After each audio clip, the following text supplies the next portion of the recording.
Assalamualaikum warahmatullahi wabarakatuh. Perkenalkan nama saya Bernardin de Pengara, NIM 2410310059. Di sini saya akan menjelaskan pengertian tanda baca dan punktuasi. Pengertian tanda baca, simbol yang digunakan dalam sistem ejaan untuk menunjukkan struktur dan organisasi tulisan, serta jeda dan intonasi saat pembaca. Tanda baca tidak berhubungan dengan suara, kata, atau frasa dalam suatu bahasa. Fungsi tanda baca dan punktuasi. Penggunaan tanda titik. Penanda berakhir kalimat, tanda dalam penulisan perincian ikhtisar atau daftar, pemisahan angka jam, menit, dan detik menunjukkan jangka waktu. Contohnya, dia pergi ke pasar atau mereka duduk di sana. Tanda titik digunakan untuk menandai akhir pernyataan atau bagian yang dipisahkan dalam kalimat atau angka. Penggunaan tanda koma digunakan di tengah kalimat, memisahkan anak dan induk kalimat, di belakang kata penghubung antara kalimat. Contoh penggunaan tanda koma. Contoh penggunaan tanda tanya. Apa yang kamu lakukan hari ini? Kamulah pergi kemana? Tanda tanya menunjukkan bahwa kalimat tersebut mengandung pertanyaan yang memerlukan atau mengharapkan respon.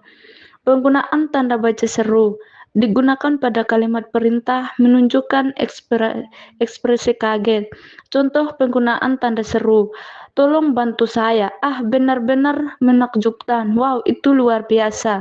Tanda seru digunakan untuk menunjukkan intensitas emosi atau memberikan penekanan pada suatu pernyataan. Penggunaan tanda titik koma, memisahkan bagian kalimat, memisahkan kalimat yang setara. Contoh penggunaan tanda titik koma, saya sudah membeli buku baru, saya akan membacanya nanti malam. Tanda titik koma memberikan pemisahan yang lebih kuat daripada koma, tetapi lebih lemah dibandingkan dengan titik. Penggunaan tanda titik dua, akhir suatu pernyataan lengkap sesudah kata atau ungkapan. Pada teks drama, sesudah kata yang menunjukkan pelaku. Contoh penggunaan tanda titik dua. Saya membeli beberapa bahan makanan seperti beras, gula, minyak, dan sayuran. Atau pertemuan akan dimulai pukul jam 9:2:30. Tanda titik dua memberi isyarat bahwa apa yang mengikuti adalah penjelasan, contoh atau rincian lebih lanjut dari yang disebutkan sebelumnya.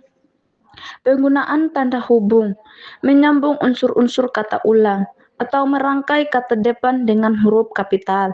Contoh penggunaan tanda hubung, dia yang selalu tampak sibuk akhirnya berhasil menyelesaikan tugasnya.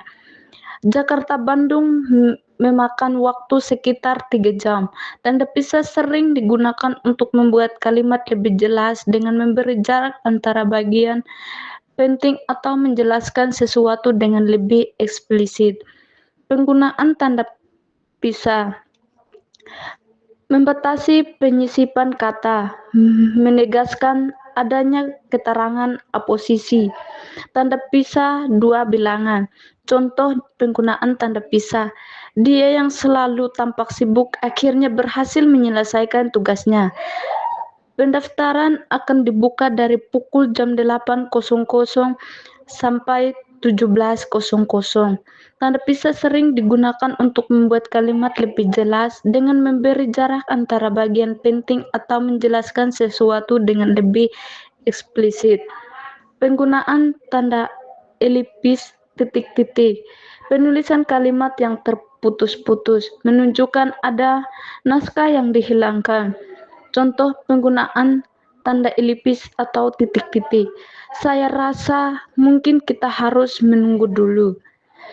Dia berjalan keluar rumah dan tanda elipsis seringkali digunakan untuk memberi kesan bahwa ada sesuatu yang tidak diungkapkan secara penuh atau ada ruang untuk interpretasi.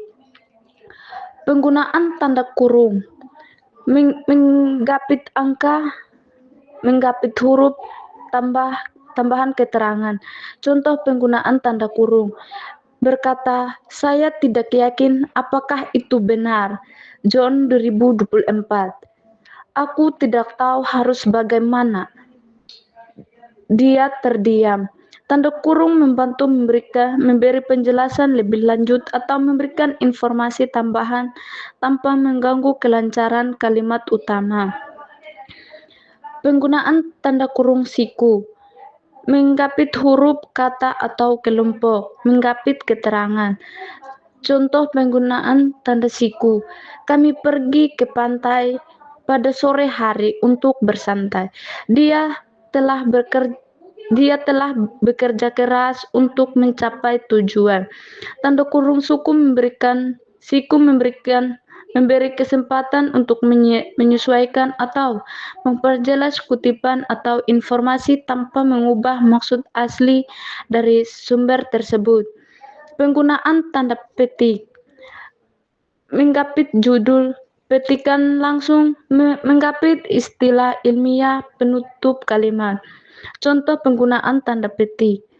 Dia berkata, saya akan datang besok. Istilah globalisasi sering digunakan dalam diskusi ekonomi. Tanda petik digunakan untuk menandai kata atau kalimat yang perlu diperhatikan, lebih khusus dalam konteks tertentu, seperti kutipan atau istilah yang memiliki makna khusus. Penggunaan tanda petik tunggal. Menggapit petikan dalam petikan lain, menggapit makna. Contoh penggunaan tanda petik tunggal. Dia berkata, saya mendengarkan dia berkata, saya tidak bisa datang. Konsep selfie kini sangat populer di kalangan remaja. Tanda petik tunggal sering digunakan untuk memberi penekanan atau mengutip sesuatu di dalam kutipan langsung. Penggunaan tanda garis miring dipakai dalam nomor surat dan kalimat pengganti kata huruf, pengganti kata hubung. Contoh penggunaan tanda garis miring. Silakan pilih pagi, garis miring malam untuk pertemuan kita. Laporan ini mencakup topik ekonomi atau keuangan. Tanda garis miring membantu memperjelas alternatif hubungan atau pembagian dalam kalimat atau teks. Penggunaan tanda apostrof menunjukkan penghilangan bagian kata. Penggunaan kata khusus. Contohnya, tanda apostrof John's box, buku milik John. Tanda apostrof sering digunakan menunjukkan kepemilikan penghilangan huruf dalam kata atau kontraksi serta penanda bentuk tertentu dalam bahasa. Sekian dan terima kasih.